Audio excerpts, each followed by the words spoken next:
What if I told you that the feudal Japan you see in movies doesn't exist? Not the one with noble samurai and cherry blossoms. No. The real feudal Japan. The one where you wake up before dawn on a straw mat, with a sword hidden under your pillow, and a smell so bad you cannot name it. That Japan. You wouldn't last a day. Here is a question for you. Do you know what happens to a farmer who accidentally walks on the wrong side of the road? In feudal Japan, that was a death sentence.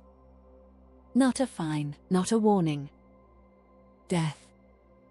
So before you close your eyes tonight, ask yourself this. Would you survive sunrise? Would you know which way to bow? Which shoe to remove? Which word to never say? Because in feudal Japan, one mistake, one wrong breath, and your day ends before it begins. If you want to find out why, stay with me. And if you enjoy history that helps you sleep, go ahead and subscribe to Little Historical. Right now, you are in a soft bed or a comfortable chair. You have running water. You have a lock on your door. You have the freedom to walk anywhere, wear anything, say almost anything. Now imagine the opposite. Imagine waking up not to an alarm, but to the smell of smoke and animal dung and your own unwashed body. Imagine stepping outside and being killed, not for a crime, but for looking at a samurai the wrong way. That was feudal Japan. Not the legend, the reality. And here is a quiet question for you to fall asleep to. Could you survive 24 hours without breaking a single rule? One rule about your shoes. One rule about your eyes. One rule about which side of the street you walk on. In feudal Japan, those rules were not suggestions. Stay with me tonight, and I will show you exactly why. If history helps you rest, please subscribe to Little Historical. You wake up. It is cold, your back hurts, you slept on a mat, on dirt, with 3 other people breathing in your face. You do not know the time. There are no clocks. You only know that today you must be perfect. One wrong word, one wrong bow, one wrong step, and you will not see sunset.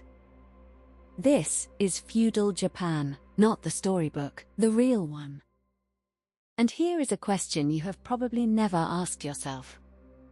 Do you know how to walk past a samurai without dying? Do you know which side of the road is for you and which side is for death? Do you know what to do if a warrior looks at you?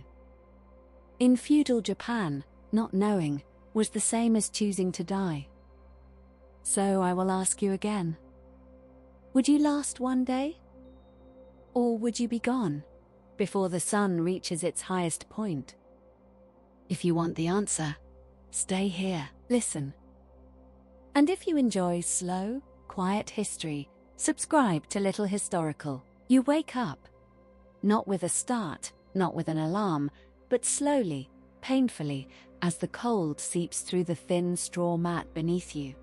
Your back is already sore. The floor beneath the mat is not wood, not tile, but hard-packed earth, and the cold has climbed into your bones while you slept. Around you, in the darkness, you hear breathing, your family. All of them in the same small room. There is no privacy here, not even in sleep. A child coughs. An older relative shifts and mutters something in their dreams. You lie still because moving means losing what little warmth your body has trapped beneath the single rough blanket. There is no pillow. Your arm, bent under your head, has gone numb. Outside, the world is still black, but you know the sun will come soon, and with it, the rules. the 1,000 invisible rules that will follow you from this dirt floor to every step you take outside. You are not a samurai. You are not a noble. You are a farmer, or a merchant, or maybe something lower, something without a name worth remembering. And in feudal Japan, that means your life is not your own. Before you have even opened your eyes fully, you are already walking a tightrope. One wrong move today, one misplaced word, one glance held too long in the wrong direction, and the rope snaps. There is a heaviness in the room, a tension that has nothing to do with the cold. It is the weight of knowing that your survival depends not on your strength, but on your silence, on your invisibility, on your ability to disappear into the background before anyone important notices you exist. You sit up slowly, careful not to wake the others. Your body aches. You have not bathed in days, maybe weeks. The smell of sweat, of smoke, of unwashed skin hangs in the still air. You run a hand over your face and feel the grit of yesterday's labor still on your skin. There is no mirror. There is no water for washing. There is only the coming dawn and the long, dangerous walk to the fields. And somewhere, already, you hear the sound of sandals on hard dirt. Someone is coming. Someone who has the right to look at you and the right to end you. If they do not like what they see, your heart beats faster. The day has not even begun, and already you are afraid. But you cannot show it. You cannot show anything. That is the first rule of feudal Japan. And as you rise to your feet, you realize you have already broken 3 others just by breathing. Let us step outside together now, quietly, and see what waits for you on the road. The door to your home is just a wooden frame covered with paper, thin enough to tear, weak enough to break with a single kick. You slide it open slowly, quietly, because loud noises attract attention, and attention is the last thing you want. Outside, the world is still grey with early morning, but already you hear them. Footsteps, voices, the creak of wooden sandals on packed dirt. You step out, and immediately your eyes drop to the ground. Never look up. Never meet the eyes of someone above you. That is not politeness. That is survival. You see, feet first. Straw sandals, if you are lucky. Bare feet, if you are poor. And then, if the feet are moving towards you, you step aside. Always step aside. The road belongs to those higher than you. You are just borrowing it. A group of men passes. You do not see their faces because you are not allowed to look. But you see their swords. 2 of them carry long blades, curved and deadly, worn at their hips like a second spine. Samurai. You step further back, pressing yourself against a wooden wall, making yourself small, invisible. Your heart pounds. Your breath slows. One of them glances your way, just a flicker of eyes, and for a moment, the world stops. You hold still. You do not breathe. You do not exist. Then he looks away, and they pass, and you let out a breath you did not know you were holding. That was close. Too close. But the road ahead is long, and there will be others. Merchants who expect you to bow, officials who expect you to kneel, warriors who expect you to disappear before they remember you are there. And then there are the boundaries, the invisible lines drawn across every village, every street, every path. You cannot walk here. You cannot stand there. You cannot cross this bridge unless you have permission. You do not know all the rules. No one tells you them. You learn by watching others fall, by seeing the man who walked too slowly, who was struck down without a word, by hearing the woman who spoke too loudly, whose voice was never heard again. The sun is higher now. The road stretches ahead, and somewhere behind you, you hear another pair of sandals. Slower this time, deliberate. You do not turn around, you do not look. But you know, somehow, that these footsteps are different. These footsteps are following you. And the road, which was already dangerous, has just become something else entirely. something you cannot outrun by stepping aside.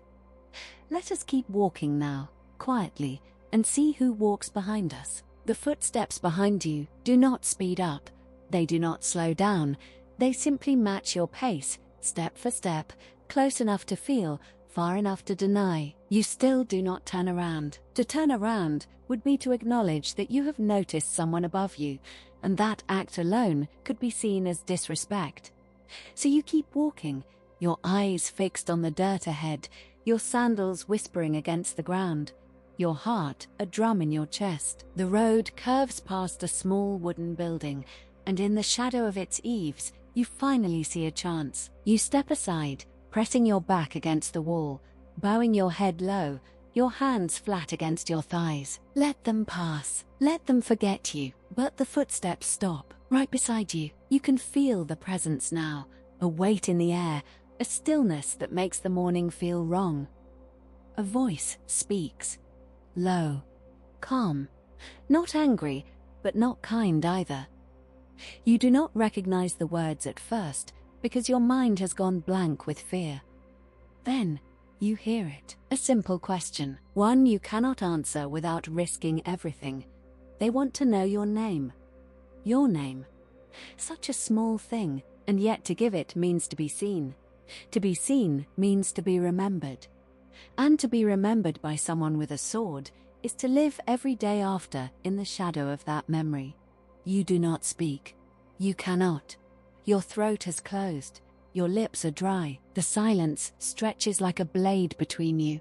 And then, slowly, the footsteps move again, not past you, around you, circling. You still have not looked up, but you can imagine the eyes studying you, curious, patient, dangerous. There is something in the way they move, something that feels less like judgment and more like interest. The wrong kind of interest, the kind that does not end with a warning, the kind that ends with a closed door and a debt you cannot repay. A hand brushes near your shoulder, not touching, not yet. Just close enough for you to feel the warmth of it, the promise of something you do not want to name. Your breath catches, your knees tremble, and then, as suddenly as it began, the presence withdraws. The footsteps retreat. You are alone again on the road, your back against the wall, your body shaking with relief and something else. Something darker, something you will not think about. You push yourself upright and keep walking, but the day has changed now. The road feels longer, and somewhere ahead, there is a bathhouse. Let us go there now and see what waits for you inside. The bathhouse stands at the edge of the village, a low wooden building with steam curling from its eaves like ghostly fingers reaching for the sky. You have heard stories about this place.